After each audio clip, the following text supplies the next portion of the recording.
মুসা বলে আল্লাহ মৃত্যুকে পছন্দ করার 3 নম্বর কারণ, সুবহানাল্লাহ বলেন, 2 নম্বর কারণ হয়ে গেছে, এখন 3 নম্বর মজার কারণ, অত্যন্ত মজা। এই মজার কারণ বলার আগে আমি একটা গান গাবো। গানটা শুনে আপনারা বুঝবেন, আধা বুঝবেন কিন্তু পুরা বুঝবেন যে 3 নম্বর কারণটা কি। এই কি হচ্ছে, তোমরা এই ডিস্টার্ব করো, এই দিকে তাকাও,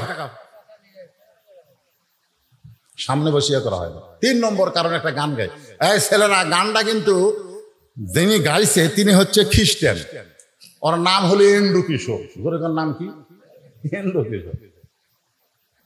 আমি খালি চিন্তা করি যে এন্ড্রু কিশোর যদি মুসলমান হয়ে মরতো, এই একটা গানই ওকে জান্নাতে দিত, কিন্তু না, ওই মুসলমান নয়।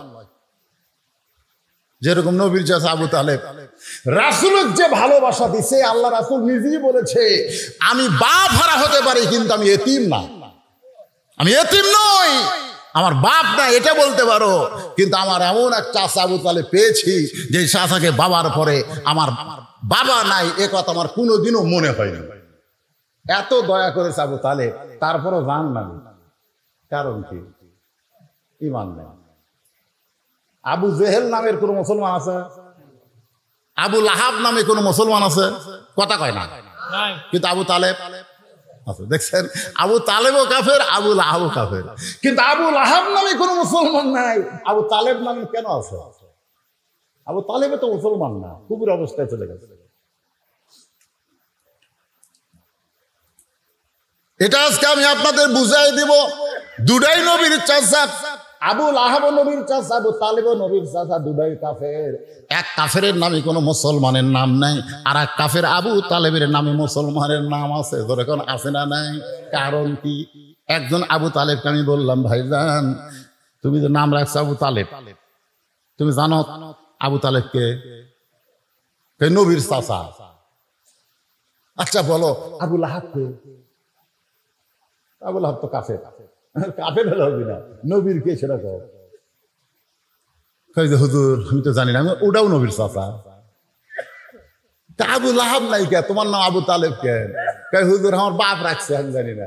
রাখা ঠিক আছে, আবু তালেব। আমি বলে আবু তালেব নাম রাখা যায় না। সুবহানাল্লাহ, কি জন্য যায় শোনা লাগবে না? হ্যাঁ, এটা শোনা লাগবে। কারণ গান ঢাকাকে কই, আপনারা খুব খেয়াল করবেন, গানের দিকে খেয়াল দেখেন তো। মুসা নবীর মৃত্যুকে ভালোবাসা 3 নম্বর কারণ আপনারা বুঝবার পারেন কিনা? চলতে পথে 2 দিন থামিলাম, যাবার কালে একজন আরো দেখা না পাইলাম। ও আমার সাদের মালা যাই রে ছিঁড়ে, রইব না আর বেশি দিন তোদের মাঝারে। ডাক দিয়েছেন, এই জায়গাতে একটু ভুল হলো। ওই হিন্দু কেউ বা খ্রিস্টান ওই দয়াল কবি, কিন্তু আমরা দয়াল কব না, আমরা বলবো আল্লাহ। ধরে কোন কি বলবো? তাহলে কি বলেন? ডাক দিয়েছেন আল্লাহ আমারে। আপনারা বলেন ডাক দিবে আল্লাহ আমারে, এইটা এন্ড্রু কিশোর না বলে কেন বললেন দিয়েছেন? কারণ দিয়েছেন হলো অতীতকাল। তিনি গানের মধ্যে বর্তমান ভবিষ্যৎ না বলে ডাক দিবে হলো, এটা হলো বর্তমান, ভবিষ্যৎ দিয়েছেন হলো অতীতকাল। আপনারা বলেন তো গানের মধ্যে কি বলেছেন? ডাক দিবেন দয়াল আমারে, না ডাক দিয়েছেন? তো ডাক দিয়েছেন কেন বললেন? এন্ড্রু কিশোর খ্রিস্টান হতে পারে, কিন্তু এই গানটা যিনি লিখেছেন তিনি তো আর খ্রিস্টান না। তিনি কোরআনের সূরা মুলকের 2 নম্বর আয়াতকে এই গানের মধ্যে নিয়ে এসে বলতেছেন, আল্লাযী খালাকাল মাউতা ওয়াল হায়াতা লিয়াবলুয়াকুম আইয়ুকুম আহসানু আমালান ওয়া হুয়াল আজিজুল গফুর। কি মজা রে! এ মুসা নবীর মৃত্যুর 3 নম্বর কারণ শোনার পরে আপনাকে কারু আর বাঁচার স্বাদই থাকবি না, খালি মন চাবি কখন মরে, কখন মরে। আমার এক আত্মীয় বুঝলেন, সেই বাসা করছে শহরে, আমি তো গ্রামে থাকি।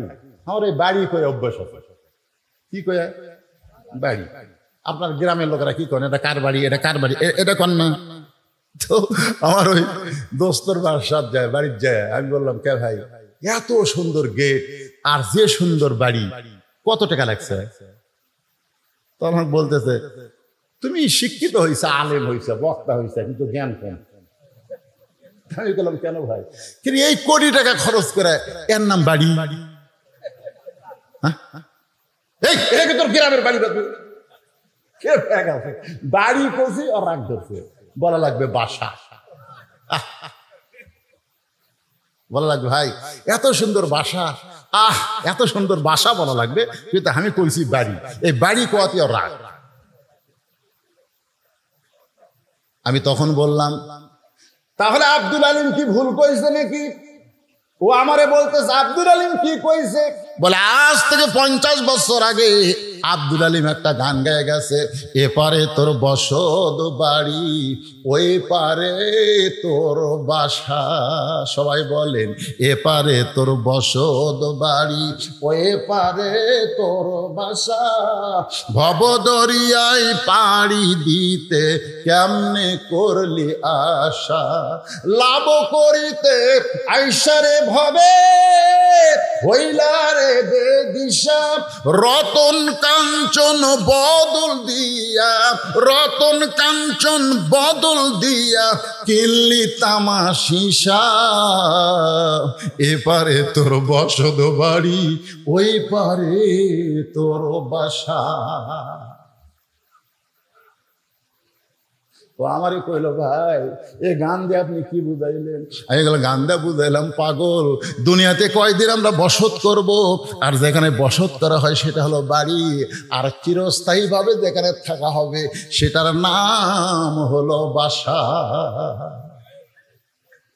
আপনাকে অনেক ধনী মানুষ সে একজন শহরে বাসা করছেন, কিন্তু আপনাদের এই পূর্ণিমাঘাতি তাদের বাড়ি আছে, মাঝে মধ্যে তারা কিন্তু আসে, থাকতে চায় না। ধরে কোন ঠিক কিনা? গ্রামের লোকেরা বলে, ভাই এতদিন পরে যখন আইসেন বাড়িতে একটু থাকেন। কয় না ভাই, আমার বাসার যাওয়া লাগবে, আমার বাসার যাওয়া লাগবে। তার মানে বাড়িটা দেখতে আসা যায়, কিন্তু থাকার জায়গা না। আমি থাকবো বাসায় গিয়া। ইমাম গাজ্জালি বলেছেন, দুনিয়ার যেগুলো বাসা আছে তোমরা বাসা মনে করে আশা করতেছো থাকবে চিরকাল, কিন্তু শহরের বাসা থাকলে গ্রামের বাড়ি যেমন তোমার ভালো লাগে না, জান্নাতে যাদের বাসা তৈরি করা হয়ে গেছে তাদের দুনিয়াও ভালো লাগবে না। আইসে ঠিকই তাদের যাইতে হবে, এই চিন্তা তারা সব সময় করবে। কথা বলেন ঠিক? এখন মুসা নবী মৃত্যুকে পছন্দ করার 3 নম্বর কারণ বলবো। এ কারণ বলার আগে আমার মা বোনেরা খালি খেপতিছে যে এই আজ্ঞাটা আদায় করে গেল, জামাই কি এক ওয়াজ করলো, আমরা বুঝতে পারলো না, কাপন চোরা, আর বক্তা সে কি এক ওয়াজ ধরলো রে, আমাকে ওয়াজ তো কেউ করলো না। ঠিক কিনা বলেন? এই জন্য মাত্র 5টা মিনিট, কারণ ওরা যদি ভালো হয় শান্তি কার? না, বউ যদি ভালো হয় শান্তি কার? পাড়ার লোকের না স্বামী? হ্যাঁ, আমাদের বউগুলা পাড়া ঠিক করছে বুঝলেন, কিন্তু বাড়ি ঠিক হয়নি। পাড়া ঠিক, গোটাল পাড়া সবাই বলে, ভাবি ভাবি, হ্যাঁ ভাবি আপনার যে কি সাইজ, মনে হয় আপনার বিয়ে হয়নি। দেখো আল্লাহ তোমার কি চোখ দিছে রে। আর আমার স্বামী এই ভালো কথা আমার কোনোদিনও হয়নি। আমি পেলাম যারা বলতে ভাবি মনে হয় তোমার বিয়ে হয়নি, এরা এই তারিফ করার কারণে হলো ওভার ডিউটি মারবার চাই। ধরে কোন কথা ঠিক না? আর স্বামীর তো ওভার ডিউটি না, স্বামীর হলো ডিউটি। কারণ আপনাদের পূর্ণিমাঘাতিতে এই জায়গায় আবার কোনোদিন আসতে পারবো তার কোনো গ্যারান্টি নাই। ধরে কোন কথা ঠিক কিনা? একই থানায় ওয়াজ ছিল আমার আর কাউসারির, একই থানায়। যেদিন মারা গেল আমার ওই থানাতে ওয়াজ ছিল। আমরা 2 ভাই, এক জায়গা তো ওয়াজ নাই, কিন্তু একই থানায়। আমাকে আজরাইল সেদিন ধরবার পারেনি, আমাকে হয়তো খুঁজিছে, খোঁজার পর দেখতেছে কোনটা ধরলে এখন কাম হবে, এই কাউসারি ধরছে না। ওয়াজ ওঠার আগে আমাকে বললো, ভাইজান শরীরে একটু খারাপ লাগতেছে, আপনার কখন দেবে? আমি বেল করে চালাচ্ছিলাম। আমি বললাম, ভাই এর কিন্তু কি অভ্যাস হলো, আদায় করতেছে বক্তা তুলে দেওয়ার আক্কেলই নেই। আমি তাই বলতেছি, তাহলে দোয়া করেন ভাই, আমি টেতর যাচ্ছি, শরীর একটু নার্ভাস লাগতেছে, দোয়া করেন। আমি দোয়া করলাম, ফি আমানিল্লাহ। কি ভাবতেছেন? বাড়িতে বলে গেছে বউকে যে 2টার দিকে আসবো। কাউসের ভাইয়ের একটা অভ্যাস ছিল, বাড়িতে আসলে বউ দুধ গরম করে রাখে, 2জন মিলা খায়। স্বামীর জন্যই বউ রাখে, কিন্তু স্বামী আবার একলা খায় না, বউ মিলা খায়। এই জন্য স্বামী যাওয়ার মাত্র কয়েকদিন পরে বউ চলে গেছে। ধরে কোন কথা ঠিক? 17 দিন মাত্র 17 দিন পর। এলা গোপন খবর তো জানেন না, খালি ধান্দা। আসতে কানে কানে কেউ, হুজুর রাজনীতির অর্জন করেন না, কয়দিন থাকবো রে দুনিয়া? হ্যাঁ, কয়দিন থাকবো? বাড়ি বানাতো ঢাকা, 5 তলা 2টা 1.5 লাখ টাকার খা, 12,000 টাকার কম্বল। পৌষ মাসের 9টার সময় বলতেছে, আমার বাসা, আমার ঘর, আমার নামাইকে। 2 কান্দের ফেরেশতা বলতেছে, আল্লাহ ই কি কয়? আমার বাসা, আমার ঘর, আমার নামাইকে। আল্লাহ বলতেছে, ধৈর্য ধর, দেখা যাক। রাত 3টার সময় একটা ভূমিকম্প। ধরে কোন কি কম্প? সামান্য বিল্ডিং লয়ে উঠছে, ওই এত ফোর্সে নামছে, কম্বলের মধ্যে লুঙ্গি খুলে আছে, এরা পর্যন্ত পড়ার টাইম পায়নি। 2 কান্দের ফেরেশতা বলতেছে, আল্লাহ নামাইলা নামাইলা, তাই বলে ন্যাংটা করে নামালা। আল্লাহ বলে, সহজে যদি নাম্বার না চায়, তার ভাগ্য এরকমই হয়। তো ইজ্জু মান তাশা ওয়া তুযিল্লু মান তাশা বিয়াদিকাল খায়র ইন্নাকা আলা কুল্লি শাইইন কাদির। কিছুদিন আগে তুরস্কে ভূমিকম্পে কত মানুষ মারা গেছে, কত বিল্ডিং মাটির তলে চলে গেছে। ধরে কোন কথা ঠিক কিনা? তো তাহলে এগুলা কি বাড়ি না বাসা? এ কথা কন। মুসলিম মৃত্যুকে ভালোবাসার 3 নম্বর কারণ বলার আগে আমার মা বোনদের জন্য 5টা মিনিট ওয়াজ করব, একটু ধৈর্য ধরে শুনতে হবে, কারণ আমার মায়েরা তো আমাদের অংশ। ধরে কোন ঠিক কিনা? কারণ একজন নেপোলিয়ান বলেছে, মা যদি ভালো হয় তার পেটের সন্তান আল্লাহর ওলি হয়।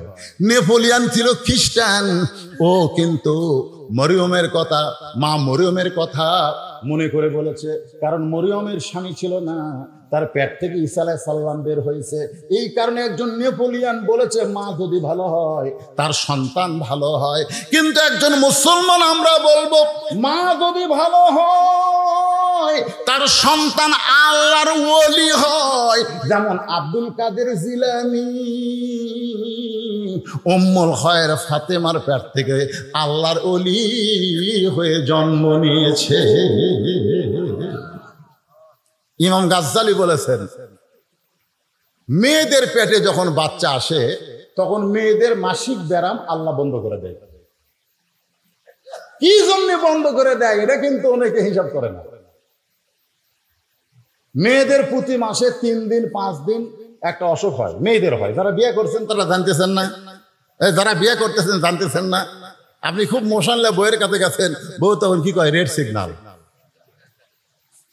তো এখন 3 দিন 5 দিন এটা একটা অসুখ হয়, কিন্তু যখনই পেটে বাচ্চা আসে তখন আল্লাহ তাআলা এই অসুখটা বন্ধ করে দেয়। কেন বন্ধ করে দেয়? যে বাচ্চা পেটে থাকা অবস্থায় মার যেন কোনো ইবাদতের কমতি না হয়। এই অসুখ হলে কোরআন পড়া যাবে না, নামাজ পড়া যাবে না, রোজা করা যাবে না।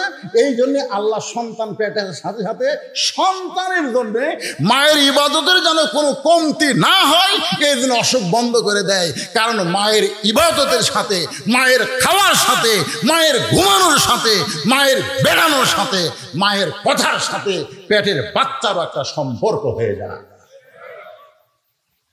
পেটত বাচ্চা নিয়ে মা যদি গোটা পাড়া ঘরে, সেই সন্তান দুনিয়াতে সে কোরআনের মাহফিলে বসে থাকবে না, কারণ পেটের মধ্যে ওর ঘরণী ব্যারাম শুরু হবে। তোর কোন কথা ঠিক? আল্লাহর বান্দার একটু মনোযোগ দেন। মা,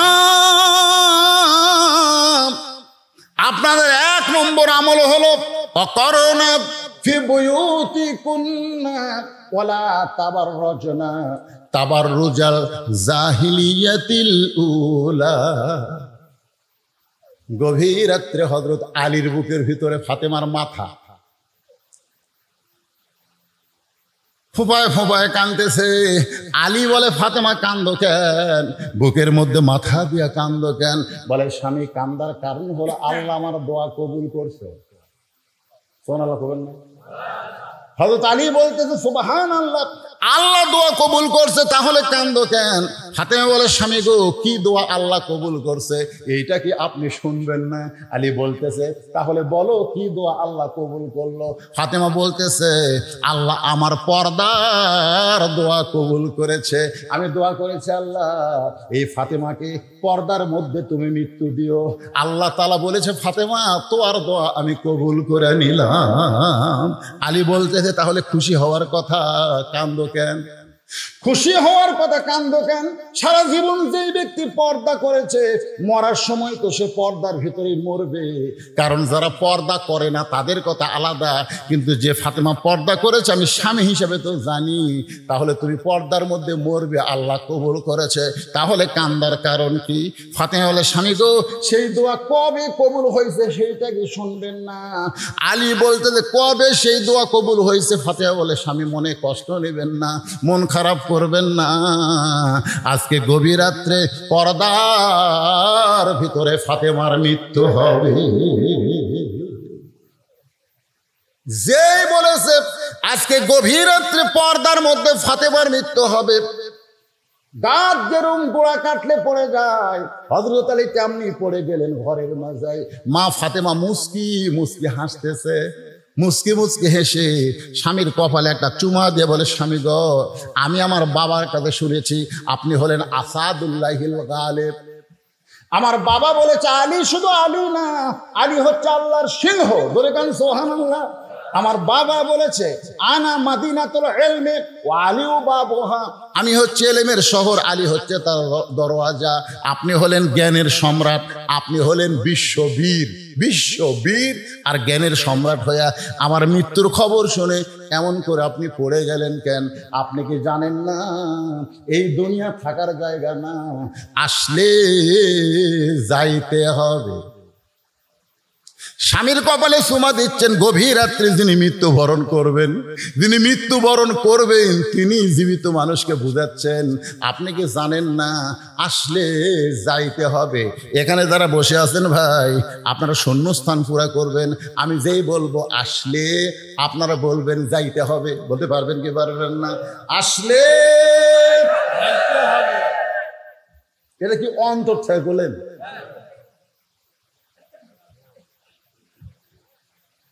যেতে তো হবে, কিন্তু সেটা কখন রে?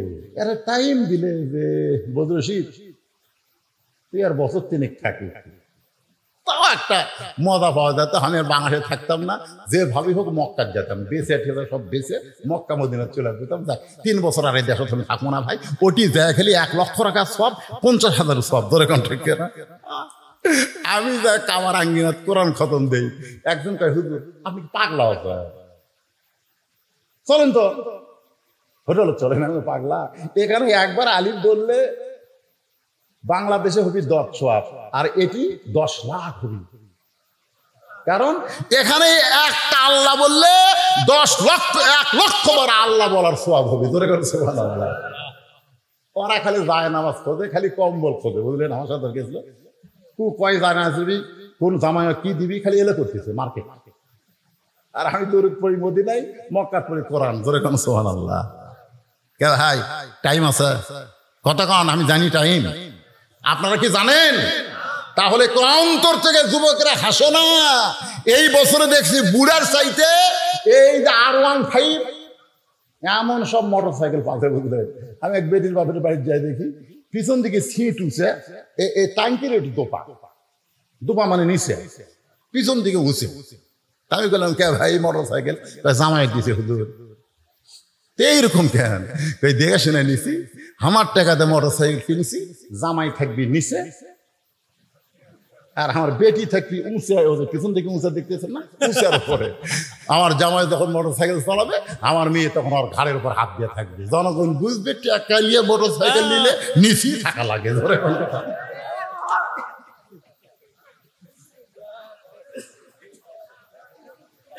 মনে হচ্ছে না, মনে হচ্ছে না?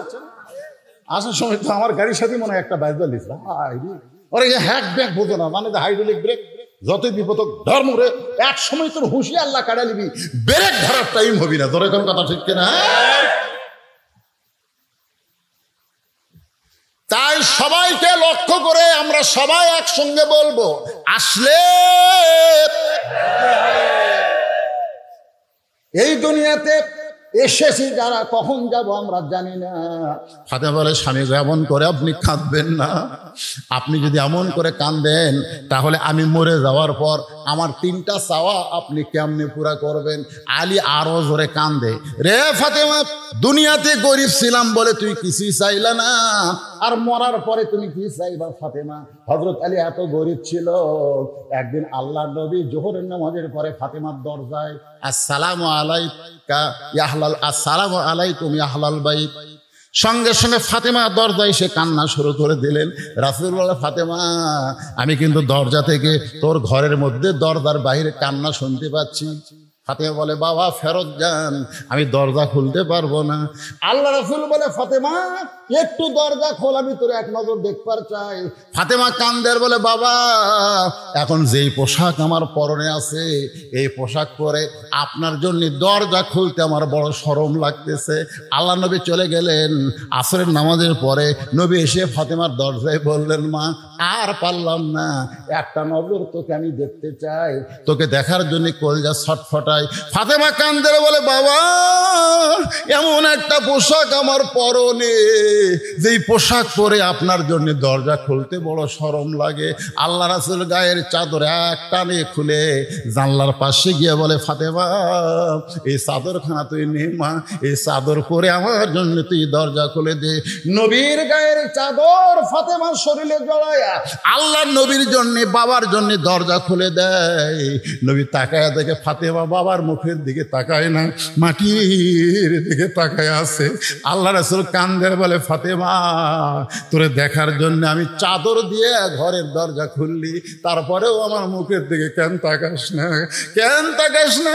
যেই মাত্র ফাতেমা নবীর মুখের দিকে তাকাইছে, আল্লাহ রাসূল বলতে, ফাতেমা এত সুন্দর তোরে লাগতেছে, চোখের তলে কি সুরমা দিয়েছিস মা, কি কালিমা, কি সুন্দর কালো লাগতেছে। ফাতেমা কান্দার বলে, বাবা আজকে কয়েকদিন হলে না খাওয়ার কারণে আমার চোখের নিচে কালি পড়ে গেছে। আল্লাহ নবী ফাতেমার হাত ধরে বললেন, ফাতেমা এত কষ্টের পরেও আমার আলীরে তুই কিছু বলবি না, কারণ ধনী ধনী ছেলেরা তোকে বিয়ে করবার চাইছিল, আমিও বিয়ে দিবার চাইছিলাম, কিন্তু আল্লাহ আলীরে তোর জন্য পছন্দ করে যখন বলল, আমি তখন কি করব মা? ও ফাতেমা, যদি শান্তি পাবার চাস তাহলে 33 বার সুবহানাল্লাহ, 33 বার আলহামদুলিল্লাহ, আর 34 বার আল্লাহু আকবার জিকির কর, তোর দেহের ক্ষুধা চলে যাবে, আল্লাহ রূহের ক্ষুধা দূর করে দিবে।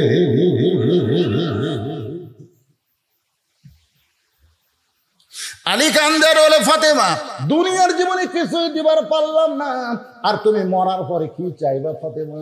বলে, 1 নম্বর চাওয়া হলো রাতের অন্ধকারে মৃত্যুবরণ করলাম, এ রাতের অন্ধকারই আমাকে দাফন করা লাগবে, দিনের বেলা বেপর্দা আলোর মধ্যে আমাকে দাফন করা যাবে না, এইরকম রাতের অন্ধকারই দাফন করা লাগবে। আমার চাওয়া হলো আমি মরে যাব, রাতের অন্ধকারই আমাকে দাফন করবেন। আমার 2 নম্বর চাওয়া হলো আমার কোনো জানাজার ব্যবস্থা করবেন না, আমার কোনো জানাজার ব্যবস্থা করবেন না। আলী বলে, ফাতেমা তুমি নবীর কলিজার টুকরা, লক্ষ মানুষ তোমার জানাজায় শামিল হবে, তুমি কেন জানাজা নিষেধ করো? ফাতেমা বলে, স্বামী গো, আমি এতদিন পর্দার মধ্যে থেকে আল্লাহর হুকুম আমল করার পরে বুঝতে পেরেছি, লক্ষ মানুষ যদি বলে ফাতেমা ভালো, আল্লাহ কিন্তু লক্ষ মানুষের দিকে তাকায় থাকবে না, আল্লাহ খালি আপনার মুখের দিকে তাকায় থাকবে। আপনি যদি বলেন ভালো না, তাহলে লক্ষ মানুষের দোয়া দিয়ে ফাতেমার 1 তিল পরিমাণ লাভ হবে না। আর দুনিয়ার তামাম মানুষ যদি বলে ফাতেমা খারাপ, আর আপনি যদি বলেন আমার বউ ফাতেমা ভালো, এক স্বামীর মুখের সার্টিফিকেটে ফাতেমার জান্নাতের 8টা দরজা খুলে গেল। আমার মায়েরা, পদ্মার অন্তরে যারা আছেন মা, গ্রামের লোক আপনাকে ভালো কোক, দুনিয়ার লোক ভালো কোক, এইটা কোনো সময় আপনি চাবেন না। আল্লাহ রাসূল বললেন, ফাতেমা, আল্লাহর পরে কাউকে যদি সেজদা দেওয়ার হুকুম থাকতো তাহলে প্রত্যেকটা মেয়েকে আমি বলতাম স্বামীর পায়ে সেজদা করে, কিন্তু আল্লাহ ছাড়া কাউকে সেজদা করা যাবে না। এই কারণেই বললাম স্বামীর পায়ে সেজদা করো না। কিন্তু বুঝে নাও, মেয়েদের কাছে আল্লাহর পরে সবচাইতে যে দামি সেই হলো তার স্বামী। ধরে কোন স্বভাব।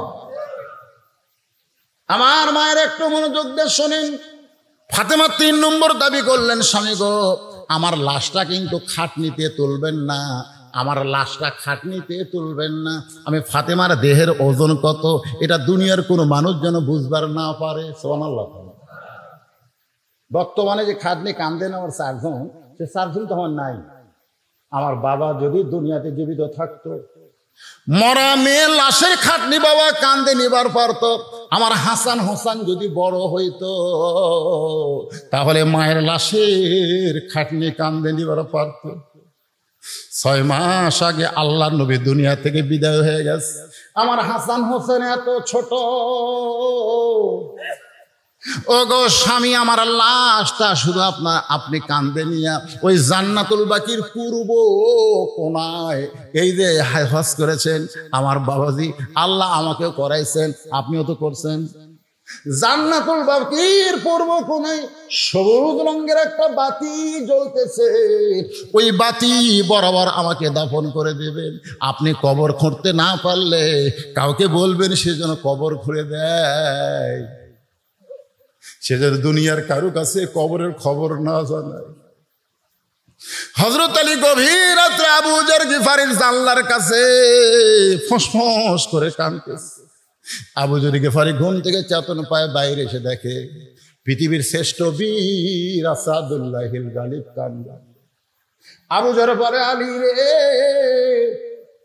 বহু যুদ্ধ তোর সঙ্গে করলাম, কোন যুদ্ধে তোকে পরাজিত হতে দেখি নাই, কিন্তু আজকে কেন কান্দিস? আলী, কি দুঃখ তোর জীবনে? কোন যুদ্ধে তুই পরাজয় বরণ করলি? আলী কান্দের বলে, আবু যর, জান্নাতুল বাকির পূর্ব কোনায় সবুজ রঙের একটা বাতি জ্বলতেছে, ওই বাতি বরাবর একটা কবর কর। আবু যর গিফারি বলে, আলী, কেউ মরে নাই, কার জন্য কবর করব? আর মরলে রাতের বেলা কেন করব? দিনের বেলা কি কবর খনন করা যাবে না? আলী বলতেছে, আবু যর, একজন পর্দানিশী গভীর রাত্রে মৃত্যুবরণ করবে, আবার গভীর রাত্রি তাকে দাফন করা লাগবে। আবু যর গিফারি বলে, আলী রে, সেই পর্দানিশী কে গো? তার কি তোমার নাম জানা নাই? সেই পর্দানিশী কে? তার নাম কি তুমি বলবা না? আলী বলতেছে, আবু যর, 6 মাস আগে আমার 2টা সন্তান নানা হারাইছে, আজকে 6 মাস পরে হাসান হোসেন আবার মা হারাবে। 6টা মাস খালি কাঁদতেছে নানা নানা বলে, আজকে আবার মা গভীর রাত্রে দুনিয়া থেকে বিদায় নেবে।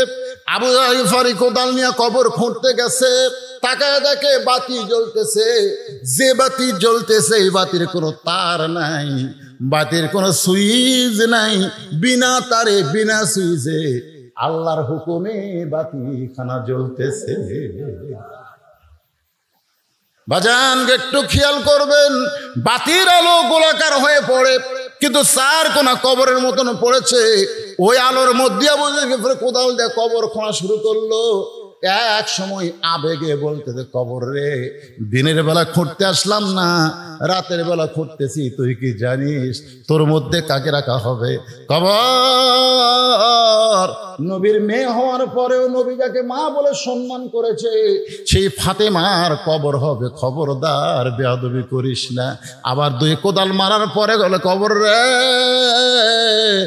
জান্নাতের যুবকদের সর্দার হাসান হোসেনের মায়ের কবর হবে, খবরদার বেয়াদবি করিস না। আবার কোদাল মাইরা কয়, আসাদুল্লাহিল গালিব আলীর বিবির কবর হবে, খবরদার কোনো বেয়াদবি করিস না। এই বলে আবার যখন কোদাল মারতে চাই, এমন সময় কে যেন বলতেছে, ফাতেমাকে লক্ষ্য করে নয়, আমরা যারা মারা যাব সবাইকে লক্ষ্য করে বলা হচ্ছে। অনেকে বলে হুজুর এই কথা কি ফাতেমাকে বলা হয়েছে? আসলে ফাতেমা না, এই কথাটা দুনিয়ার তামাম মৃত্যু জাতিকে বলা হয়েছে। কবরের ভিতর থেকে আওয়াজ আসতেছে, আবু যর কার মেয়ে, কার মা, কার বেবি, এইটা কবর দেখবে না। কবরের পাথেও জোগাড় করে যদি কবর আসতে পারে, কবর তার জন্য জান্নাতের ঘর হয়ে যাবে। আর কবরের পাথেও জোগাড় না করে যদি কবরে আসে, কবর তার জন্য জাহান্নামের গর্ত হবে। এই কথা শোনার পরে আবু যর গিফারি আর কোদাল মারতে পারে নাই। মা ফাতেমাকে গভীর রাত্রে হযরত আলী নিয়ে এসে আবু যর গিফারি আর জান্নাতুল বাকির মধ্যে নাই, গোপনে তাকে দাফন করে আল্লাহর কাছে দুই হাত তুলেছে। আল্লাহ, আল্লাহ আমার বিবিকে আমি দুনিয়াতে সুখ দিবার পারি নাই, কোনো কিছু আমি করতে পারি নাই। আমার বিবিটা আমাকে কোনোদিন কষ্ট দেয় নাই, আমি কষ্ট পাবো এমন কথাও কোনোদিন বলে না। আমার পর্দা নিচে ফাতেমাকে তুমি কবুল করে নিও আল্লাহ। এই দোয়াটা করে যখন হাতটা চোখে মুখে এভাবে মুছতেছে, তাকায় দেখে সামনে কয়েকটা পুরাতন কবর দেখে। এই মাত্র ফাতেমাকে কবর দেওয়া হলো, সেই কবর আর নাই, শুধু পুরাতন কবর। কোথায় ফাতেমার কবর? এই মাত্র কবর দিলাম। কি হযরত আলী দৌড়ায় বলে ফাতেমার কবর, এখনই কবর দিলাম, সেই কবর কোথায় রে? কোথায় ফাতেমার কবর? কে যেন বলে আলী। কি হবে দৌড়াইয়া, কি হবে খুঁজিয়া আলী রে? ফাতেমা ছিল আমার পর্দা নিশি, আমি আল্লাহ জোহরা ডিগ্রি দিয়া ফাতেমার কবরটাকে কিয়ামত পর্যন্ত পর্দা করে দিয়েছি। সাইয়্যিদাতুন নিসা আহলুল জান্নাহ, ও মা বোনেরা, জান্নাতি নারীদের সর্দার হবে ফাতেমা। সেই ফাতেমার যদি সিগনেচার নিতে চান, ফাতেমার সঙ্গে যদি জান্নাতে থাকতে চান, তাহলে মাত্র 4টা আমল আপনারা করবেন মা। 1 নম্বর হলো পর্দা, 2 নম্বর হলো নামাজ, 3 নম্বর হলো রোজা, আর 4 নম্বর হলো স্বামীর কথা মতো চলা, স্বামীকে খুশি করা। এই 4টি আমল যদি করতে পারেন মা, আপনাদের আর কোন আমল করা লাগবে না। ফাতেমার সাথে আল্লাহ আপনাদের জান্নাত দিয়া দিবে। আপনারা বলেন মেয়েরা কি বেজার হবে? যাকবারে হুজুর আমাকে ওয়াজ করতে হবে। এখন মুসা আলাইহিস সালাম মৃত্যুকে পছন্দ করার 3 নম্বর কারণ বলবো। এই কারণ শুনবেন, এরপর আমরা সম্মিলিত সবাই মিলে মোনাজাত করব। তাতে যদি আরো কিছু সময় লাগে, সমস্যা আছে? আমার বড় ভয় কি জানেন, আমি সভাপতি ভাই, আমি তাকে বললাম যে ভাইজান আপনি কি থাকবেন? না হুজুর আমি তো থাকা পারবো না, আমি শরীর খুব খারাপ। এই কথা কিন্তু হাক বলছে, তাই বলেন না ভাই? আবার বলছে হুজুর আপনি 1টা পর্যন্ত ওয়াজ করে পারবেন? আমি ইনশাল্লাহ। আমি কিন্তু অসুস্থ ভাই, আমি অসুস্থ, কঠিন অসুস্থ। আমি খালি আপনাকে বসার সাইজ দেখেন, হাতের দিকে তাকাই দেখেন, এগুলো সমস্ত ঘা একবারে স্কিন ডিজিজ হয়ে গেছে। বাংলাদেশে আর কোনো চিকিৎসা নেই, বাংলাদেশে কোনো চিকিৎসা নেই। ইন্ডিয়া যাওয়া লাগবে, কিন্তু আমাকে ভিসা দিচ্ছে না। আমি কোন তালিকার মধ্যে নাকি আছি, যাই হোক আমাকে ভিসা টিসা দিচ্ছে না। এখন আমি যাওয়ারও পারতেছি না। এখন খালি আল্লাহ রহমত আর আপনাকে দোয়া, আপনাকে দোয়া আর আল্লাহ রহমত। জনগণের কাছে আমি যখন ঘর থাকতে মনে হচ্ছিল আমি ওই পড়েই গেছিলাম ওই জায়গায়। হ্যাঁ, এত দুর্বল আমি। কিন্তু আপনাকে এই জায়গাতে আমি জীবনে আছি, উল্লাহ পড়ে এত ওয়াজ করছি, কিন্তু আপনাকে এই সোনার জায়গা আর কল যে ভরে গেছে। ঘড়ির দিকে তাকায় দেখে 1টা পার হয়ে গেছে। এরপরও মানুষগুলো এমন ভাবে বসে আছে মনে হয় কেবল রাত 8টা বাজতেছে। ধরে কোন কথা ঠিক কিনা? এই যে একটা সুন্দর অবস্থায় আমার মতো অসুস্থ মানুষ আপনাদের সামনে ওয়াজ করলাম। মুসা আলাইহিস সালাম মৃত্যুকে ভালোবেসেছে 3 কারণে, তার 2টা কারণে বলছি। এখন মুসা আলাইহিস সালামকে আল্লাহ বলতেছে, মুসা তুই ভুলে গেলে আমি তো ভুলিনি। ওই 3 ব্যক্তির কথা। ধরে কোন কয় ব্যক্তি? আপনারা হয়তো ভুলে গেছেন, কিন্তু আমি তো ভুলিনি। আমার আগে আমার জামাই কি ওয়াজ করলো, আমি বলছি জামাই যে জায়গাতে যায় ওয়াজের মূল টার্গেট কিন্তু ঠিক থাকবে। ধরে কোন কথা ঠিক কিনা? কারণ আমার ওয়াজ যারা শুনছেন, আপনাকে আমি কোনোদিনও ফাঁকি দেইনি। এক ডাল বেড়ে করে থুয়ে চলে গেল, ভাই অন্য জায়গায় যাবেন, অন্য জায়গায় যাবেন কিরে, আমি বাড়ি যাওয়ার পারবো কিনা, তারই গ্যারান্টি নাই। ধরে কোন কথা ঠিক কিনা? এই জন্য যেখানে যে আলোচনা করি ওখানেই শেষ করে দিই, সমাপ্তি করে দিই। তো মুসা আলাইহিস সালাম বলতেছে, আল্লাহ তাহলে তিনজনের খবর কি? আল্লাহ বললেন, যে ব্যক্তি ধনী হসে গরিব হবার চায় ওরে বলো ও যেন আল্লাহ শুকরিয়া কমে দেয়। ও বলবে আমার বাড়ি আমার ঘর, এটা আল্লাহর কিছুই নেই। ও বলবে ওই যে দেখতেছেন না হুজুর, ওই পুকুর আমার, ওই সাইডে যে জমিগুলো দেখতেছেন এগুলো সবই আমার, ওই পিছনে যা দেখতেছেন ওগুলো আমার, সামনে যা দেখতেছেন আমার ভাইয়ের, আমার চাচা, এলাকার মধ্যে কারো পাও দেওয়ার জায়গা নেই। তো সবই যদি তোমাকে হয় আল্লাহর, তোকে আল্লাহটা দেখতে গেলে 2 মিনিট হাঁটা লাগবে। 2 মিনিট হাঁটা মসজিদের সামনে যা বলতেছে এখানেও আল্লাহর কিছু ছিল না, এখানেও আল্লাহর কিছু ছিল না, আমার চাচা দয়া করে আল্লাহ 10 শতক দান করছে, আর আমরা দয়া করে সিমেন্ট দিয়ে ইটে দিয়ে টাকা দিয়ে আল্লাহ ঘর বানা দিদি। হুজুর এরাই আল্লাহ, এরা হচ্ছে না শুকরি। তুমি তো তাকে বলবা যে আমার যে টাকা পয়সা আছে এগুলার মালিক আমি, এ যেন আজ থেকে আলহামদুলিল্লাহ আল্লাহ শুকরি আদায় না করে, না শুকরি করলেই অসম্পদ কমে যাবে। মুসা বলে, আল্লাহ তাহলে যে মেয়েটা রাস্তায় কাঁদতেছে, যার বাড়ি ঘর নাই, সহায় সম্পত্তি নাই, তাকে কি খবর দিব? আল্লাহ বলে তাকে খবর দিও, ও যে অবস্থায় আছে সে অবস্থায় যেন আমি আল্লাহর শুকরিয়া আদায় করে। কে রে ওই আছে এমন একটা বাড়ির পানি হলে পানি পড়ে, রোদ উঠলে আগে বাড়ির মধ্যে রোদ আসে, খাওয়ার নাই কিছু নাই, ওই অবস্থা আলহামদুলিল্লাহ পাওয়া যায়? মুসা বলতেছে, আল্লাহ তাহলে 3 নম্বর লুলা পঙ্গ, হাতও নাই পাও নাই, কাঠের ডুমার মতন খালি গড়ায়, ওই ব্যক্তি বলছে দুনিয়াতে আল্লাহ আমারে কেন পাঠাইছে, আমার কি কাম? আল্লাহ বলে খবর দিও, জাহান্নামের একটা ছিদ্র আছে, ওকে দিয়ে আমি জাহান্নামের ছিদ্র বন্ধ করব। মুসা বলে, আল্লাহ কি করলেন? কিসের ছিদ্র? আল্লাহ কয় তুই কানে কম শুনি, জাহান্নামের ছিদ্র বন্ধ করবো রে।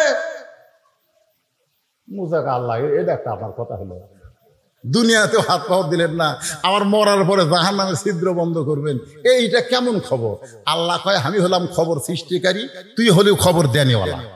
নবীরা হবে খবর দিবে, আল্লাহ হচ্ছে খবরের মালিক। আসল খবর কার? আরো জোরে বলেন। দুনিয়াতে যত খবরই আপনারা দেখেন, যত খবরই পড়েন, এগুলো একটাও সত্য খবর না, আসল খবর হলো আল্লাহর কোরআন। জোরে বলেন কথা ঠিক কিনা? এই জন্য কোরআনের এক নাম হলো খবরে ওয়াহিদ। 1 নম্বর খবর জালিকাল কিতাবুল লা রাইবা ফি, যার মধ্যে কোনো সন্দেহ নাই। জোরে কোন কথা ঠিক কিনা? এখন যাওয়ার সময় ধনী পড়ছিল, আসার সময় কে পড়বে? বুঝতে পারছেন না? লুলে যাওয়ার সময় শেষে, আসার সময় আগে। খালি চিন্তা করতেছে আমি কিভাবে কই, বিপদ না? এই খবর দেওয়া একটা বিপদ না? তো পঙ্গু বলতেছে, আল্লাহর নবী কি খবর? মুসা কাছে হাসতেছো, কি খবর? অবশ্যই ভালো খবর, আমার আল্লাহ কোনোদিন খারাপ খবর দেবে না। বলেন কি খবর? এরে কি হতে রে, আরো আদায় করা লাগবে নাকি?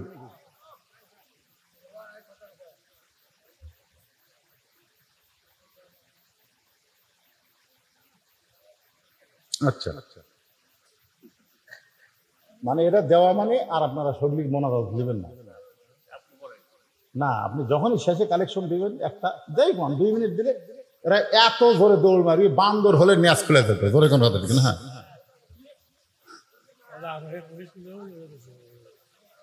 হ্যাঁ, কোনটা সেরা? আরে ওয়াজ তো করতেছি, ওয়াজ আর করতেছি না মানে আপনারা কোন তো, আমি যে এখানে টেসে যাচ্ছি, টেসে আদার পথে আমি নিঃশ্বাস নিচ্ছি, খালি টানে মারতেছি না। এখন প্রত্যেক ওয়াজ আমার শুনে দেখবেন একটু গল্প করি, একটু হাসাই, একটু মানে একটু দম খাই আর কি, একটু সল্লিয়ালা মারি, কিন্তু আজ যে কোনো দম আছে, খালি এক টানা আওয়াজ করতেছে। তো কি বলতে চাচ্ছি শোনেন, এই কথাগুলো অত্যন্ত গুরুত্বপূর্ণ কথা। যেরকম কি পূর্ণ? গুরুত্বপূর্ণ। এখন লুলা বলতেছে আল্লাহর খবর কোনোদিন খারাপ হবে না, মুসা বলতেছে যে খবর দিছে শুনলে তুই সহ্য করে পারবো না। বলে তাহলে আপনার বলতে অসুবিধা কি, আমি সহ্য করবো না পারলে আমি পারবো না, আপনি খবর দিতে কি? মুসা বলতেছে জাহান্নামের একটা ছিদ্র আছে, ওই ছিদ্র আল্লাহ তোকে দিয়ে বন্ধ করবে। সঙ্গে সঙ্গে লুলে চিল্লায় বলে আলহামদুলিল্লাহ। মুসা কই করে তোকে আমি জান্নাতের কছি না জাহান্নামের কছি? আপনি যা কর। এতদিন আমি মনে করতাম আমার কোনো দাম নেই, এখন বুঝতেছি আমারও দাম আছে। কারণ আমি জানি জান্নাতেরও মালিক যিনি, জাহান্নামের মালিক তিনি। তো জাহান্নামে তো আমার একটা জায়গা আছে রে, একটা ছিদ্রের মধ্যে তো আমার জায়গা আছে। এই জন্য আলহামদুলিল্লাহ। মুসা কয় পাগলার সাথে কথা কয় আমার লাভ নাই, আমি সামনের দিকে যাই। সামনের দিকে যাইতে আল্লাহ বলে হ্যাঁ মুসা পঙ্গুর দিকে একবার তাকা। মুসা নবী তাকায় দেখে সুদর্শন একটা যুবক। মুসা বলে রে পঙ্গু তুমি সুদর্শন যুবক কেমনে হলা? বলে আল্লাহর শুকরিয়া আদায় করার কারণে। লাইন শাকারতুম লাযীদান্নাকুম, আল্লাহ তাআলা আমাকে সৌন্দর্যের নিয়ামত দান করেছে। এবার বুড়ির সাথে দেখা, মহিলার সঙ্গে দেখা। ওগো আল্লাহর নবী আমার খবর কি? বলে যে অবস্থায় আছেন আলহামদুলিল্লাহ কম। বুড়ি কয় তোর মাথা খারাপ, তুই কিসের নবী রে? এই অবস্থায় কোনোদিন আলহামদুলিল্লাহ বলা যায় না। যারা খাবার নাই, বাড়ি নাই, ঘর নাই, সহায় সম্পত্তি নাই, আমি আলহামদুলিল্লাহ বলতে পারবো না। মুসা বলতে তোমার বাস তুমি করো।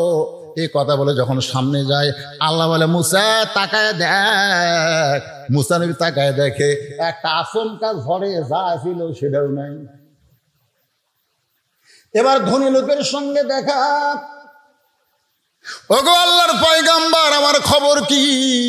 বলে যত সম্পদ আছে এই সম্পদ কার? বলে আল্লাহর। তাহলে তুমি ধনী হইলা কেমনে? বলে আল্লাহ আমাকে ধনী করে নাই, এগুলা দেখাশোনার দায়িত্ব দান করেছে। এত সম্পদ আমি আর দেখাশোনা করতে পারবো না গো, এজন্য আমার সম্পদ যেন আল্লাহ কমায় দেয়। এই কথা আপনি কি খবর পাইলেন? মুসা বলতেছে আল্লাহ কইল ওকে না শুকরি বান্দা হওয়া লাগবে। আলহামদুলিল্লাহ আল্লাহ শুকরিয়া আর করা যাবে না। বলে আমি আলহামদুলিল্লাহ ছাড়া আমি থাকতেই পারবো না। মুসা বলতেছে যে আল্লাহর শুকরিয়া আদায় করবে তার সম্পদ বাড়তে পারে। আমাদের সাহাবীর মধ্যে ওসমান গনির সম্পদ ছিল, কিতাবের মধ্যে আছে এত সম্পদ ছিল যার গুদামের চাবি টানতে 70টা উট লাগতো। কিন্তু কিন্তু কোনোদিন বলে নাই এই সম্পদের মালিক আমি। কোনোদিন বলে নাই এই সম্পদের মালিক আমি। যতবার হাত তুলতো ততবার বলতো আল্লাহ তোমার সম্পদ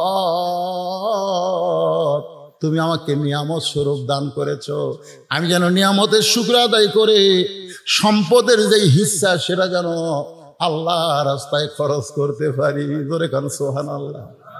ব্যক্তি গিয়া দেখতেছে সন্ধ্যার সময় ওসমান গনি বাতির আলো কমায়। চিন্তা করে এত ধনী মানুষ এই সামান্য আলো কমাইতেছে, আমি এত গরিব আমার বাড়িতে আলো কিন্তু আমি তো কমাই না।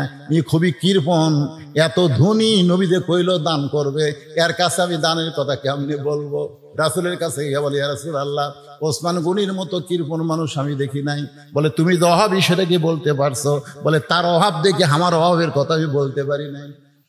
যাও ওসমানের কাছে যাও। পরদিন সকালে বলে এসে দেখে যেই বালিশে ওসমান গনি ঘুমায় তুলা বার হয়ে ঘরের মধ্যে পড়ে গেছে। সেই তুলাগুলো খুঁটায় খুঁটায় বালিশের খোলের মধ্যে ঢুকাইতেছে। গরিব বলে আল্লাহ রে, এরকম তুলা যদি আমার ঘরের মধ্যে পড়তো আমি সামটা দিয়ে ঘাট দিয়া ফেলে দিতাম, কিন্তু এত কৃপণের কৃপণ তুলাগুলো বালিশের মধ্যে তুলতেছে। নবীর কাছে গিয়া বলে ইয়া রাসূলুল্লাহ এমন কৃপণ মানুষ আমি বলি নাই। বলে তুমি তো অভাবের কথা বলছো, বল তার অবস্থা থেকে বলার সাহস পাই নাই।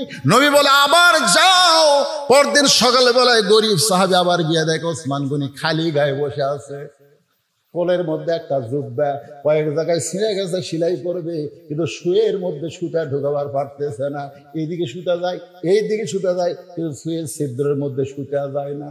গরিব কয় ইচ্ছা করলে কোটি কোটি নতুন পাঞ্জাবি নিবার পারবি, এত সম্পদের মালিক হইয়া সামান্য একটা সুয়ের মধ্যে সুতা ঢোকার পারতেছিস না, জুব্বা সেলাই করবি কিরকম? চিৎকার দেবে ওসমান ভাই। ওসমান বলে আসসালামু আলাইকুম, জোরে করে সুবহানাল্লাহ। গরিব বলে ভাইজান কি হলো? ওসমান বলে ভাই রে, চোখের জুতি কমে গেছে ভাই, এই জন্য শুয়ের মধ্যে সুতা ঢুকাবার পারতেছি না, তুই একটু সুতা ঢুকাইয়া দে। এবার সুতা ঢুকাইয়া দিছে।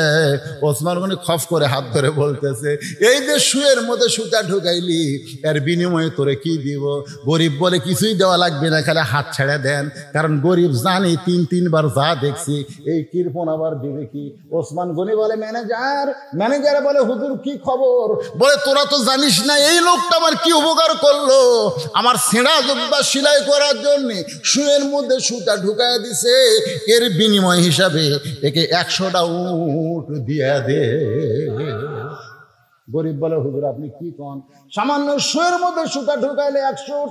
ওসমান গনি বলে ম্যানেজার 200 উট দিয়ে দাও। গরিব বলে হুজুর কি বলেন? ওসমান গনি বলে ম্যানেজার ফার্মে কত হবে? বলে 2000-এর সবগুলো দিয়ে দাও। গরিব জোর হাত করে বলে হুজুর আর কথা বলবো না, কারণ কথা বললি বাড়তিছে। তাহলে 3বার আমি কি দেখলাম? বলে কি দেখছো? বলে প্রথম দেখলাম আলো বেশি হয়েছে দেখে আলো কমাইলেন, তারপরে দেখলাম বালুস ফাটা তুলে পড়ে গেছে, সেই তুলা আবার ফুটাইয়া তুললেন, তারপরে দেখলাম শুয়ের মধ্যে সুতা ঢোকাবার পারতেছেন না। ওসমান গনি বলতেছে 3বার যেইটা দেখছো সেটার নাম হলো দুনিয়া, আর তোমারে যেইটা দিলাম সেটার নাম হলো আখিরাত। এই দুনিয়ার আলোর দরকার ওসমানের নাই, কারণ অন্ধকার কবর ওসমানকে ডাকতেছে। এই দুনিয়ার বালিশের দরকার ওসমানের নাই রে, কবরে কোনো বালিশ ওসমানের থাকবে না। এই দুনিয়ার ভালো পাঞ্জাবির কোনো দরকার নাই, কাপনের কাপড় ছাড়া ওসমান কিছুই নিয়ে যাবার পারবে না। কিন্তু তোরে যে 2000 উট দিলাম ভাই, এই 2000 উটের বিনিময়ে আল্লাহ যেন আখিরাতে ওসমান রে জান্নাত দেয়। সুবহানাল্লাহ কইলে হবে না। আমাকে বলছে হুজুর ওসমান গনির মতন কোন পাগলা যদি এখানে থাকে, আখিরাতের প্রাধান্য দিয়ে গোরস্থান মাদ্রাসার প্রতি যদি একটু মহব্বত করে, আমি বেশি কিছু চাই না ভাইজান। এই মাদ্রাসায় ছাত্র কয়টা? এই আবাসের ছাত্র কয়টা? কয়জন? 40 জন ছাত্রকে 40টা কোরআন শরীফ দেওয়া লাগে ভাই। এই হাজার হাজার মানুষের মধ্যে 40টা মানুষ আমি চাই একটা কোরআন শরীফ মাত্র 500 টাকা, এটা লগদ দান, বাকি না। বাপ মার কবরকে জান্নাত বানানোর জন্য একটা ছাত্র হাতে একটা কোরআন শরীফ বাবদ 500 টাকা দিবেন। আপনি 500 টাকা দেওয়া মাত্রই আল্লাহ আপনার বাপ মার আপনার নিজের নামে একটা কোরআন দানের সওয়াব দিয়ে দিবে।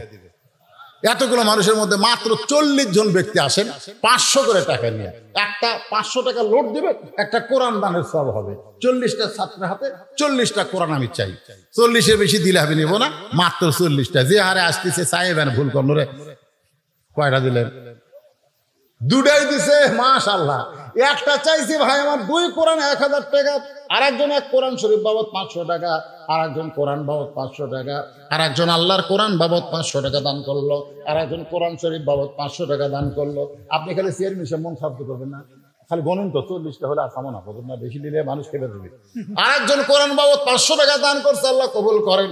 আর একজন কোরআন বাবদ 500, আর একজন কোরআন বাবদ 500, আর একজন 500, আর একজন 500, আর একজন 500, আর একজন 500, আর একজন 500, 2 কোরআন বাবদ 1000, আর একজন কোরআন বাবদ 500, আর একজন আল্লাহর কোরআন বাবদ 500 টাকা দান করছে, আল্লাহ কবুল করেন, আল্লাহুম্মা আমিন। আর একজন কোরআন শরীফ বাবদ 500, আর এই জাইন কাপড়া আপনারা যদি না দেন বসে থাকেন। আমি 40টা মানুষের কাছে চাইছি, আল্লাহ টাকা দেওয়ার জন্য এরা পাগলা হয়, আর এরা বাড়ির যাওয়ার জন্য দৌড়ায়। এই পাগলারা রাস্তার মধ্যে যদি আজরাইল খাড়ায় থাকে, আমরা এখানে দোয়া করবো আখিরে মনোযোগ, বাপ মা যাদের কবরে গেছে, আর একজন 500, আর একজন 500, আর একজন 500, আর একজন 500, আর একজন 500, আর একজন 500, আর একজন 500, আর একজন 1000 টাকা 2 কোরআন বাবদ, আর একজন 2 কোরআন বাবদ 1000, আর একজন 2 কোরআন বাবদ 1000। যাদের বাপ মা 2 জনই মারা গেছে 2টা কোরআন দেন, আর যদি না পারেন একটা দেন, আর একজন 2 কোরআন বাবদ 1000 টাকা, আর একজন আল্লাহ তোমার কোরআন বাবদ 500 টাকা, আর একজন কোরআন শরীফ বাবদ 500, আর একজন 500 টাকা দান করছে। আল্লাহ কবুল করেন। আল্লাহ তোমার পাগল বান্দারা বারবার দান করার পরেও তোর আমার কোরআনের কথা শুনে এমন পাগল হয়ে গেছে, কোরআন শরীফ বাবদ 500 টাকা দান করলো। আল্লাহ দানকে কবুল করেন। আল্লাহুম্মা আমিন। মাত্র 40টা চাইছে ভাই, লেখালেখির দরকার নাই। এই লেখালেখি কেন? লেখালেখির তো লগত লগত লগত লগত। আমি আর একটা কোরআন শরীফ 500, আর একটা কোরআন বাবদ 500, আর একটা কোরআন শরীফ বাবদ 500। এতক্ষণ চেয়ারম্যান 40টা করলই না রে, কয়টা হলো রে? আর একটা কোরআন বাবদ 500, আর একটা কোরআন বাবদ 500। আল্লাহ তোমার বান্দারা কোরআন শরীফ বাবদ দান করতেছে। তোমার নবীর এতিম মাদ্রাসায় যেই কোরআনে একটা হাফেজ হলো, আগামীবার 3টা হবে। সুবহানাল্লাহ। কোরআনের পাখি তৈরি করার কারখানা। গোরস্থানে যারা আছে এরা যা খুশি হচ্ছে ভাই। আসসালামু আলাইকুম ইয়া আহলাল কুবুর। সবাই বলেন আসসালামু আলাইকুম ইয়া আহলাল কুবুর। কবরের মধ্যে যারা আছো, এই হাফিজি মাদ্রাসার উসিলায় কবরকে আল্লাহ জান্নাতের টুকরা বানায় দাও করে কোন আমিন। মাদ্রাসা জীবনের বিনিময়ে হলেও আপনাদের টিকায় রাখতে হবে, ঠিক কিনা বলেন? হ্যাঁ, মাশাআল্লাহ। মাদ্রাসা এখনো টিনেরই আছে। মাদ্রাসা আশেপাশে বিল্ডিং হোক, কেউ মাদ্রাসার কেউ হুজুর টুজুর কেউ নাই, ঘুরে যাবে। ও মাশাআল্লাহ মাশাআল্লাহ। 2 কোরআন শরীফ বাবদ, তিনিও হাজি, তার স্ত্রীও হাজি, 2 জন একসঙ্গে হজ করছে। আবার 96 সালে ওনার বাবা হজ করে দুনিয়া থেকে চলে গেছে। 2 কোরআন বাবদ 1000, আর একজন কোরআন বাবদ 500, আর একজন কোরআন বাবদ 500, আর একজন কি আছে করা দরকার নাই, দ্বিতীয় থাক। আমরা আর কম না, কারণ টার্গেটে পুরা হইছে। আলহামদুলিল্লাহ। আমি যা চাইছি তার অনেক বেশি হয়ে গেছে। আর চামক এবারে তিতলে হয়ে যাবে। কি নাকে ফুলও দেয় মারে। ও মা, কোন জীবিত মেয়ে সহজে নাক ফুল খোলে না মা। আমার একজন মা নাকের ফুল করছে দান, আল্লাহ যে নিয়তে করছে দান আল্লাহ কবুল করেন। আল্লাহ তোমার একজন বান্দা 100 টাকা দান করছে, আর একজন 200 করছে। আপনারা 100-200 যেটা করবেন এরা দানের মধ্যে, এগুলো সিলিভার বলি না ভাই। আপনাকে শোনেন, আমি মাইকে বললেই যে কবুল হবে আর না বললে যে হবে না, তাই তা কিন্তু না। এই যে মনে করেন সন্ধ্যার সময় আপনাকে এলাকার বক্তা সোমান ভাই দীর্ঘ টাইম এই নাম বললো, আমি খালি ঘরের তা শুনতে তারকে এ হারে নাম বলে বলে দোয়া করলে তুই কয় টাকা আদায় করবি রে? নাম বলা লাগবে, এটি যে স্লিপ আছে, আমি খালি স্লিপ পড়মান নাম কমো একে 3টে বেঁচে যাবি। ধরে কম ঠিক কেনা কি দরকার রে নাম বলার? কি দরকার? কারণ যাদের বাপ মা কবরের কাছে, দাদাদের কবরের কাছে, তারা অবশ্যই গোরস্থানের মাদ্রাসাকে টিকায় রাখার জন্য দান করবেই। ধরে কম কথা ঠিক কেনা? নাম বলার দরকার নাই। আপনি লেখার সাথে সাথে আপনার নাম কি এই কাগজ আছে, জান্নাতের খাতায় আল্লাহ লিস্টি করে নিছে। দানবীর কাকে বলে আর সাকিও হাবিবুল্লাহ। আল্লাহ রাসূল বলেছেন যারা দান করবে তারা আল্লাহর গোশত হবে। ধরে কম সুবহানাল্লাহ। আল্লাহ কানা ফাসিকান, যদিও সে ফাসিক হয়, যদিও সে নামাজ পড়ে না, রোজা করে না, কিন্তু দান করে, এই দান করার কারণে আল্লাহ তাকে মাফ করে দিবে। ধরে কম সুবহানাল্লাহ।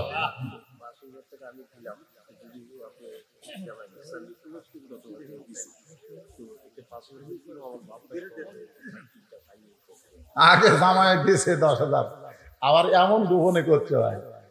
হ্যাঁ হ্যাঁ, আমার হাতের মধ্যে দিচ্ছে 5,000, 10টা কোরআন শরীফ বাবদ। এখানে তার বাপ মা ঘুমাই। আল্লাহ আল্লাহ, এমন মানুষকে 12 মাস খাদেম করার জন্য দুনিয়াতে আল্লাহ কবুল করো। মনে করো আমি চেয়ারম্যান সাহেবের ওয়াশরুমের টাইম আছে, ভাষণ দিয়ে চলে গেছে। আপনার তাকে সভাপতি বানাচ্ছে, মনে করছেন নাম কেউ আছে সভাপতি, কিন্তু না, আখেরি মোনাজাত পর্যন্ত উনি আছেন। আল্লাহ পাক ওনাকে এই সম্মান আরো দান করুক। ধরে কেন আমি নিয়ামতের শুকরিয়া আদায় করেছে, আল্লাহ তাকে আরো সম্মান দিন। আল্লাহ পাক কবুল করুক। ধরে কেন আল্লাহুম্মা আমিন। মুসা নবী বলতেছে আল্লাহ মৃত্যুকে ভালোবাসার 3 নম্বর কারণ হলো এই দুনিয়া ক্ষণস্থায়ী, আখিরাত চিরস্থায়ী। ক্ষণস্থায়ী দুনিয়াতে থাকতে আমার ভালো লাগে না, চিরস্থায়ী আখিরাতে যাইতে আমার ভালো লাগে। ধরে কেন সুবহানাল্লাহ। আপনারা বলেন তো আপনাদের কাছে চিরস্থায়ী ভালো না ক্ষণস্থায়ী ভালো? কথা কোন, চিরস্থায়ী না ক্ষণস্থায়ী? কারণ দুনিয়া ক্ষণস্থায়ী, এক পলকের নাই ভরসা, কোন এক পলকের নাই ভরসা, মিশে সকল আশা, কখন বুঝি দারুণ ঝড়ে ভাঙবে তোমার বাসা, আমার হীরা মন পাখি আমার। এগুলা গান গাইলে গুনাহ হবে না রে পাগলারা, এগুলা সব কোরআন শরীফের গান, তোরে কোন সুবহানাল্লাহ। আমার হীরা মন পাখি আমার, প্রাণ প্রাণ পাখি, তোরে কোথায় রাখি পাখি রে, সবই মিশে আর ফাঁকি। কোন বনেরই পাখি তুমি, রুহের জগতে ছিল, ধরে কোন কোথায় ছিল? কোন বনেরই পাখি তুমি, কোন বনেতে আইলা, আবার কোন বনেতে যাইতে হবে, কেমনে ভুইলা গেলা। কোন বনেরই পাখি তুমি, কোন বনেতে আইলা, আবার কোন বনেতে যাইতে হবে, কেমনে ভুইলা গেলা। রুহের জগৎ থেকে তুমি দুনিয়াতে আইলা, আবার দুনিয়ার জগৎ ছেড়ে কবরের জগতে যাইবা, আবার কবরের ওই জগৎ ছেড়ে জান্নাত হবে তোমার ঠিকানা। আল্লাহ যেন কবুল করে, জোরে সোরে বলে আল্লাহুম্মা আমিন। আস্তাগফিরুল্লাহ আল্লাযী লা ইলাহা ইল্লা হুয়াল হাইয়ুল কাইয়্যুম ওয়া আতুবু ইলাইহি। আল্লাহুম্মা সাল্লি আলা মুহাম্মাদ, সবাই পড়েন আল্লাহুম্মা সাল্লি আলা মুহাম্মাদ ওয়া আলা আলি মুহাম্মাদ কামা সাল্লাইতা আলা ইব্রাহিম ওয়া আলা আলি ইব্রাহিম ইন্নাকা হামিদুম মাজিদ। আল্লাহুম্মা বারিক আলা মুহাম্মাদ ওয়া আলা আলি মুহাম্মাদ কামা বারাকতা আলা ইব্রাহিম ওয়া আলা আলি ইব্রাহিম ইন্নাকা হামিদুম মাজিদ। সবাই যাদের বাপ মা কবরে গেছে, অথবা বাবা গেছে, মা গেছে, অথবা বাপ মা দুইটাই কবরে গেছে, অথবা বাপ মা জীবিত আছে, বাপ মা জীবিত থাকা আল্লাহর নিয়ামত, কবরে গেলে আমরা হব তাদের জন্য নিয়ামত। জোরে কোন সুবহানাল্লাহ। হ্যাঁ, সবাই সবার জন্য দোয়া করব। আল্লাহর কাছে আমরা হাত তুলে আজকের মাহফিলের সম্মানিত সভাপতি চেয়ারম্যান সাহেব বক্তব্য দিবারই চাচ্ছিল না, কিন্তু এই ক্যামেরার কারণে, কারণ এই যে ক্যামেরা আলাদা দেখেন, এরা এত এত দুই একটাকে আমি দেখি এত বড় সিটার, এরা খালি প্রধান বক্তার ওয়াজ রেকর্ড করে। এর আগেকার বক্তা যতই ভালো ওয়াজ করুক সেগুলো কিন্তু করে না। এরা কয় আমার ইসলামের খেদমত করে। ইসলামের খেদমত করলে সব বক্তারই ওয়াজ করা লাগে, জোরে কোন কথা ঠিক কিনা? তাহলে ভাইরাল বক্তার ওয়াজ এরা তোলে, ভাইরাল বক্তা বুঝলিস, এই বুঝলিস নাম দেখি তো চলি দেখি রে, এই আড্ডা তো আমার জামাই এর আগে যে কত সুন্দর ওয়াজ করলো ওটা তুলে দিলেন করছেন। হ্যাঁ হ্যাঁ, এইবার বোঝা যাবে, আমি সার্চ করবো। এতদিন আমরা শ্বশুর জামাই একসাথে ওয়াজ করি, এরা খেলে আমারটা তোলে, কেন এই বুড়ারা তুলে কি করবো রে? চলে মানে কি, এমন কোনো বাংলাদেশের মানুষ নাই যাই ভবিষ্যতের ওয়াজ শোনে। আমি খালি চিন্তা করি, তোরা তো দেখিস নি মালটা দিয়ে কালো, ওয়াজ শুনতে ভালো কিন্তু দেখতে আমি কালো, ধরে কোনো কথা ঠিক কিনা? তারপরে মাশাআল্লাহ বয়স হয়ে গেছে, 37 বছর হলো ওয়াজ করতেছি। আমার সাথী বক্তাগুলো সবই মরে গেছে। সিদ্দিকুর রহমান যশোরী মারা গেছে, এক সাঁতার বক্তা ছিলাম। আমার রেজাউল করিম কাউসারি ভাই মারা গেছে। তারপরে ভুয়া গা গেছিল বাগাবাড়ি, এরপরে ভুয়া গাতে আব্দুল কাদের সিদ্দিকী ভাই, আমার একই সাক্ষাৎ, ও মারা গেছে। আমার আলম ইয়া, তারপরে জাকারিয়া ভাই খুবই অসুস্থ, এই সব অসুস্থ হয়ে আছে, আমিও তো অসুস্থ। যাওয়ার অপেক্ষা আমরা সবাই আমরা যাব ইনশাল্লাহ। কিন্তু আমাদের যাওয়াটা যেন আজকের আলোচনা মোতাবেক মুসলমান হিসাবে আল্লাহর জন্য আল্লাহ কবুল করে, ধরে কোন আমিন। আল্লাহুম্মা আমিন। আল্লাহুম্মা আনতাস সালাম ওয়া মিনকাস সালাম তাবারাকতা ইয়া যাল জালালি ওয়াল ইকরাম। আয় আল্লাহ তাআলা, সেই মাগরিবের নামাজের পর থেকে এই গভীর রাত পর্যন্ত তোমার পাগল বান্দারা আরামের বাড়ি, আরামের ঘুম বাদ দিয়া, আরামের বিছানাকে ভুলে গিয়া এই জান্নাতের বাগানে বসে বসে কোরআন হাদিসের আলোচনা শোনার শেষে আমি গুনাহগারের সঙ্গে আখেরি মোনাজাতে রহমতের দরজায় ফকির হয়ে দোকানা হাত তুলেছি। আল্লাহ মেহেরবানি করে আজকের মাহফিল আমাদের সকলের হেদায়েতের জন্য, নাজাতের জন্য, জান্নাতের জন্য কবুল করে নাও। এই মাহফিলের শুরু থেকে শেষ পর্যন্ত যত আলোচনা হয়েছে আল্লাহ, এর মধ্যে ত্রুটি হলে ভুল হলে মাফ করে দিও। এর জাহাদিয়া মঞ্জুর করো। সোনার মদিনা রসুল রওজা মুবারক আল্লাহ কবুল করো। মনে বড় আশা ছিল যাব মদিনায়, সালাম আমি করব গিয়া নবীজির রওজায়। মনে বড় আশা ছিল যাব মদিনা। আল্লাহ বলে, ও আমার বান্দারা, মদিনায় যাবার না পারলে কি হবে? তুমি যেখানে থেকে নবীর প্রতি দরুদ সালাম পেশ করবে, আমার ফেরেশতা নবীর রওজার পাশে তোমার নামে জমা দিয়া দেবে। আল্লাহ, তোমার রহমতের দরজা আরজ করি, বাবা আদম থেকে ঈসা আলাইহিস সালাম পর্যন্ত সকলের রূহ মুবারকে আল্লাহ তুমি কবুল করো। সাহাবায়ে কেরাম, উম্মাহাতুল মুমিনিন, শহীদ শহীদান, জান্নাতুল বাকি, জান্নাতুল মাওয়া সহ পৃথিবীর যত গোরস্থানে মুমিন মুমিনাত শুয়ে আছে, আল্লাহ সকার ওয়াফরে হাদিয়া কবুল করো। আল্লাহ, যে গোরস্থান উপলক্ষ করে আজকের এই মাহফিলের আয়োজন, আল্লাহ এই 6 ঘরিয়া পুণ্যমাগাতের গোরস্থানে যারা শুয়ে আছে, আল্লাহ রে, ফিলিস্তিনের খবর পাচ্ছি, মুসলমানের কি হচ্ছে, আমেরিকার খবর, রাশিয়ার খবর, ইউক্রেনের খবর, কিন্তু আমার ঘরের পাশে বাপ মার কবর। এত কাছে থেকে এত দূরে কোনো খবর। উল্লাপাড়ার পিয়নো সাহেব থেকে ওসি সাহেব, আল্লাহ যারা মাহফিল করার ব্যাপারে কোনো বাধা দেয়নি, বরং অনুমতি দিয়েছে, আল্লাহ তাদের সকলকে তুমি কবুল করে নিও। সুবহান রাব্বিকা রাব্বিল ইজ্জাতি আম্মা ইয়াসিফুন ওয়া সালামুন আলাল মুরসালিন। ভুলে গেলে চলবে না, আমার মা বোনদেরকে আল্লাহ তুমি কবুল করো। আবেদা সালেহা পর্দা কবুল করে মৃত্যুর সময় আমাদের জবানে তুমি জারি করে দিও, লা ইলাহা ইল্লাল্লাহু মুহাম্মাদুর রাসূল।